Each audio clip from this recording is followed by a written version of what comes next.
चलते हैं उन हीरोज के पास जिन्होंने हमारे 41 श्रमवीरों की जान बचाई है।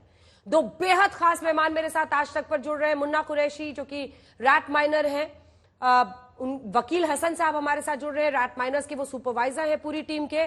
पहले मुन्ना कुरैशी जी आपसे बात करते हैं। आप लोग रियल हीरोज जिसे कहते हैं देश के लिए, क्योंकि आप लोगों की ही मेहनत की वजह से आखिरकार एक दिन के अंदर खुशखबरी आ गई और उसके बाद से हमारे तमाम श्रमवीर जो मजदूर भाई हैं वो बाहर आ गए। कैसे आप लोगों को जानकारी मिली, इस मिशन के बारे में क्या बताएंगे, क्या मुश्किलें आई, पूरा आप लोगों ने जो ये अंजाम दिया है, अपना काम किया है, उसके बारे में मुन्ना जी बताएं। हमें बताया गया था भाई 41 वर्कर अंदर फंसे हुए हैं टनल के अंदर। तो हमें वकील हसन भाई ने, जो मेरे पार्टनर हैं, उन्होंने बताया उत्तराखंड से फोन आया है, हमें तुम्हें जाना है। मैंने उसी टाइम मैंने ठीक है गाड़ी मंगाते हैं, अभी चलते हैं। हम वहाँ से पांच जनी हम वहाँ से अपने चल दिए। सुबह 5 बजे आके यहाँ पे हम उतर गए थे। आने के बाद हमने रुके यहाँ पे, हम अंदर गए सुबह 5 बजे। देखा जाके तो ओगर बंद था। बाद में इन्होंने दिन में ओगर डाला उसके अंदर, उसे इस्तेमाल करा। हमने इन्हें जब पाइप के अंदर गए थे तो हमने इनसे कहा ये सरियों में फंस जाएगा ओगर, और वो वैसे ही हुआ, वो फंस गया। बाद में फंसने के बाद इन्होंने कहा हमसे हम निकालते हैं उसे। तो भाई एक कटिंग करी, उसकी जो हेयर होती है उनकी कटिंग कर करके उन्हें निकाला गया। उसमें 3 दिन लगे, 72 घंटे लगे उसमें निकलने में। उसके बाद इन्होंने हमें बुलाया, अब तुम लग जाओ। जब हम लगे तो इसमें 26 घंटे हमने लगाए, और हमारे लड़कों ने भी, जो 12 मेंबर की टीम थी, 36 घंटे लगाने के बाद इसे उन्होंने लगाए थे। हमने इसे सक्सेस करने में 24 घंटों में फाइनल कर दिया था हमने। अच्छा मुन्ना जी, 41 लोग फंसे हुए, अपने ही भाई, अपने ही मजदूर, अपने ही श्रमवीर, काम मुश्किल था। मन में डर भी था, आशंका भी था, क्या सोचकर आगे बढ़ रहे थे?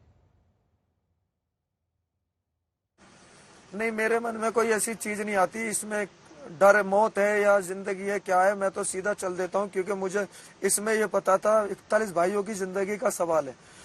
क्योंकि मेरे हौसले और बुलंद हो गए थे जब मेरी जो टीम आई थी, बोलने लगे हम करेंगे। मेरे इतने हौसले बुलंद हो गए थे बहुत। और मेरे जो वकील भाई है, जो मेरे पार्टनर हैं, उनके भी हौसले बुलंद थे। और उन्होंने भी मेरे से बोला था मुन्ना इसे करके आएंगे।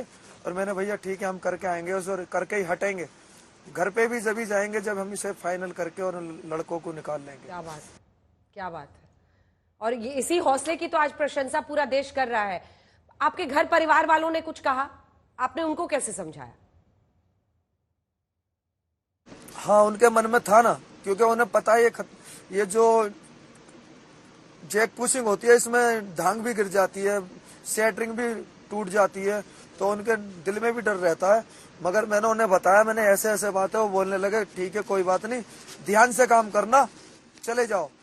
मैंने अपने बेटे से भी कहा, मैंने बेटे मैं जा रहा हूँ, तुम अपने 2-3 दिन अपने बड़े पापा के पास रहना, और मेरी बेटी अपनी खाला के पास रहती है। तो वो बोलने लगा ठीक है, मगर आ जाना आप 2-3 दिन में। मैंने ठीक है, 2-3 दिन में हम निकाल के आ जाएंगे। तो उसका मेरे पे फोन आया था बीच में, बोल रहा था पापा निकल गए। मैंने जी नहीं, बताइए मेरे बेटे का फोन आया, पापा निकले नहीं निकले। मैंने बेटे देखते हैं, आज हमारा काम स्टार्ट हुआ है और अल्लाह ने चाहे तो निकल जाएंगे। तो बोलने लगा पापा आप जब ही आना, जब उन्हें निकाल दो, और मैं इंतजार करूंगा। और हमने निकाल दिया। आज वो बोल रहे हैं अब तुम आ जाओ, हम रो रहे हैं। किस तरह से आप लोगों को ये पूरा मिशन हैंडओवर किया गया, क्या कैसे जानकारी मिली थी? परिवार के बारे में भी आपने बताया, किस तरह से आप लोगों को समझाया गया था क्या करना है? जो मजदूर होता है वो खतरे नहीं देखता, वो अपने बच्चों को देखता है और अपने पेट को देखता है। फिर उसे खतरा नहीं दिखता, फिर तो उसे अपने बच्चों की मायूसी दिखाई देती है। मेन मकसद ये रहता है, जब वो मायूस होता है ना, और जब वो भूखे होते हैं उसके बच्चे, तो उसे पता पड़ता है क्या हुआ। तो वो उसे नहीं दिखता मैं मरूंगा या जीऊंगा, मुझे तो 2 रुपए कमा के लाने अपने बच्चों को। और आपने जो मेहनत की है और जो काम किया है, उसका पूरा देश उसकी आज सराहना कर रहा है। आपके लिए कितनी खुशी की बात है? हमारे दिल से ही दबाव था, हम पे हमारे दिल से दबाव था, किसी और का दबाव नहीं था, हमारे दिल से ही दबाव था। हमें इसे करना चाहे हो कुछ भी जा, हमारा जुनून था एक, वो जुनून को हमें अपना पूरा बिल्कुल मकसद पे आना था। और वो हम आगे, बहुत बड़ी खुशी है। मैं उनके पास गया था, जो वर्कर थे अंदर 41, उन्होंने मेरे को सीने से लगाया, गले से लगाया, बहुत उन्होंने मेरे से प्यार किया और चॉकलेट भी दी, और उन्होंने बहुत इतनी बड़ी बड़ी बातें कही। बहुत मैं उन्हें सलाम करता हूँ। बहुत बहुत अच्छे थे वो बेचारे, आज भी अच्छे हैं वो। मिले आप उन लोगों से अंदर जाने के बाद, और क्या कुछ वहां पर बात हुई इस बताएं, क्योंकि आपके काम की वजह से न जाने कितने लोगों में नए सिरे से हौसला आया है। मुश्किल घड़ी में आप ही ने बचाया, जहां पर तमाम मशीनें फेल हो गई। ये मकसद कभी नहीं बोलेंगे, ये हमारी लाइफ का पहला एक ऐसा काम है जो कभी हमें मिलता भी या नहीं मिलता, और मैं चाहता हूँ आगे से कभी ऐसा काम ना मिले, क्योंकि किसी की जिंदगी जाए जिस जगह ये है, कोई ना ऐसी जगह अटके। अब कितनी खुशी हो रही है आपको? नहीं, मेरे काम में क्या परेशानी, हमने तो जो करना था वो कर गए। अब हमें क्या दिक्कत है? हमें तो बहुत खुशी है। मुझे इतनी खुशी है, मेरी इस उम्र में कभी मैंने इतना नहीं खुश हुआ हूँ जो आज मुझे खुशी है। मैं रोता नहीं हूँ, मैं कभी रोता ही नहीं, मगर इस खुशी ने मुझे रुला भी दिया। 3 बार रोया, मैं कभी नहीं रोता, मुझे इतनी खुशी है। आपकी भावनाओं की हम कद्र करते हैं। आप कह रहे हैं कि आप भी 3 बार भावुक हुए, ऐसे ही सरकार भी लगी हुई थी, मुख्यमंत्री से लेकर प्रधानमंत्री। आप कह रहे हैं कि हम श्रमवीरों के लिए, मजदूरों के लिए अपनी जिंदगी, अपने बच्चों को पालना ही सबसे बड़ी चुनौती रहती है। आज आपकी बात भी होनी चाहिए। मैं ये चीज उन्हें दिखाना नहीं चाहता, नहीं, क्योंकि हर माँ बाप चाहते हैं बेटा इंजीनियर बने, पढ़े लिखे। माफी चाहता हूँ आपसे।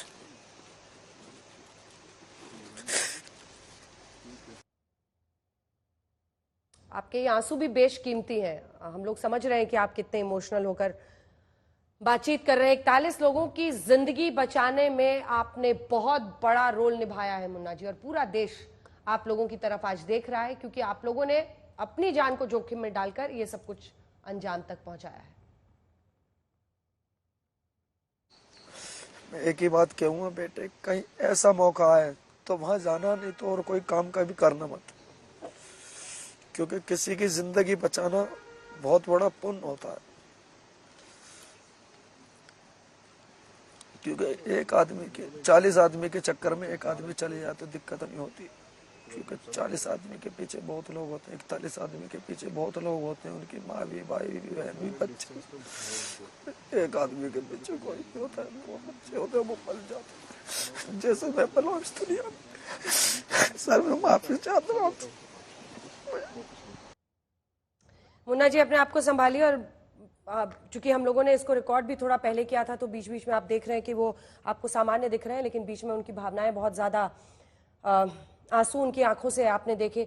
मुन्ना जी, आप लोगों ने जो हिम्मत दिखाई है, आपने जिस तरह से इस काम को अंजाम पर दिया है, आप इमोशनल हो रहे हैं, हम उस भावना को भी समझते हैं, क्योंकि हर ऐसा श्रमवीर जब अपने ही भाई को फंसा हुआ देख रहा था तो उसकी भी भावनाएं ऐसी थी कि हम किसी तरह से उसे बचा लें, और मतलब शब्दों में आप लोगों के काम को आज बता पाना मुश्किल है हमारे लिए। हमारे साथ आप जिन पार्टनर का बार बार जिक्र करें, वकील हसन, वो भी जुड़ गए हैं।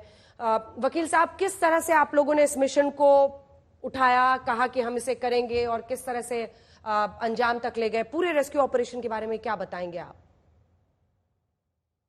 मैं इसके लिए देहरादून में अशोक जी हैं, जो कि ब्रिजन रूप से हैं। हमने अभी से 2021 में उनके पास रेड माइनिंग के थ्रू 2 से 2.5 किलोमीटर काम किया था सर, और उन्होंने हमें यहाँ के लिए अप्रोच किया था कि हसन वहाँ पर वर्क है और वो तुम्हें करना है, मुझे तुम पे भरोसा है, इस वर्क को तुम्हें निकालना है।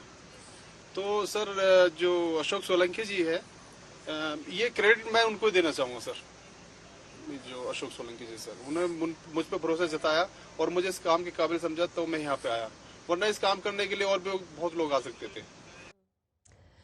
अच्छा, कितना मुश्किल काम था ये? मतलब सबसे बड़ा जो आप लोगों को लगा हो कि ऐसे वक्त पे जब थोड़ा डर आया, ऐसी कोई घड़ी आई थी 26 घंटे में जब रैट माइनर्स काम कर रहे थे, या आराम से हो गया? मुझे पता है मुन्ना जी बहुत इमोशनल है इस वक्त, लेकिन कोई ऐसी मुश्किल घड़ी आई थी? टास्क तो बहुत टफ था, लेकिन सर हमने सोचा था ये हमारी जिंदगी में आई थिंक पहला ही और लास्ट मौका ऐसा है जिसमें हम अपने आप को प्रूव करके दिखा सकते हैं और दुनिया के सामने और दिखा सकते हैं, और मुझे ये मौका किसी भी कीमत पे नहीं छोड़ना था सर। और सबसे बड़ी बात ये मौका ऐसा था सर, 41 जिंदगी का दांव पे थी जी। एक सवाल मैं आपसे पूछना चाहती हूँ, और देखिए आप लोग अपना काम कर रहे थे, अपने ही भाइयों की जान बचा रहे थे, देश आपको देख रहा है, लेकिन इस पर पॉलिटिक्स भी अब हो रही है। कुछ पार्टियां ऐसी हैं जो कह रही हैं कि वहां पर सेफ्टी मेजर्स मजदूरों के लिए सही नहीं थे, कुछ ऐसी हैं जो कह रही हैं कि इस तरह का प्रोजेक्ट ही वहां पर नहीं होना चाहिए। आप वहां पर पहुंचे हुए हैं, आपको क्या दिख रहा है, आप क्या कहेंगे इस पे? इसने जो अभी एक्सप्लेन किया हमारे काम के बारे में, बिल्कुल ठीक एक्सप्लेन किया। हमारे काम बड़ा टफ और बड़ा रिस्की है सर, और इतना इसमें ऐसा होता है सर, हम काम भी करते हैं तो कहीं तो हमें पैसे आधे मिलते हैं, कहीं मिलते नहीं, कहीं बेईमानी हो जाती है, बहुत सारी चीज़ें ऐसी होती है सर कि हम सरवाइव करना हम लोगों का बड़ा मुश्किल हो जाता है सर। और मैंने ये सोचा था, ये मैसेज मैं दूंगा कि मैं पीएम सर से बोलूंगा, पीएम साहब से बोलूंगा कि हमारे देश के जो मजदूर है सर, वे दिन ब दिन दबे कुचले जा रहे हैं। एक तो काम नहीं है सर, और जो काम करते हैं तो सर उन्हें पैसे सही से नहीं मिल पाते। तो सब लोग कर रहे हैं सर, लेकिन सबके लिए आप सोचिए, आप इतना कर रहे हैं देश के लिए, देश इतनी तेजी से आगे जा रहा है कि कभी नहीं है सर। बट थोड़ा आप मजदूर के लिए भी सोचेंगे तो बहुत अच्छा होगा सर, क्योंकि जब मजदूर के पेट में आग लगती है ना सर, वो जिंदगी और मौत नहीं देखता। धन्यवाद आपका हमसे बातचीत करने के लिए वकील हसन साहब, और तमाम मजदूरों की जो मुश्किलें हैं उसका भी आपने जिक्र किया है, और उम्मीद यही करेंगे कि सरकारें उसे सुनेंगी और कुछ ना कुछ उसका हल निकलेगा तमाम श्रमवीरों के लिए।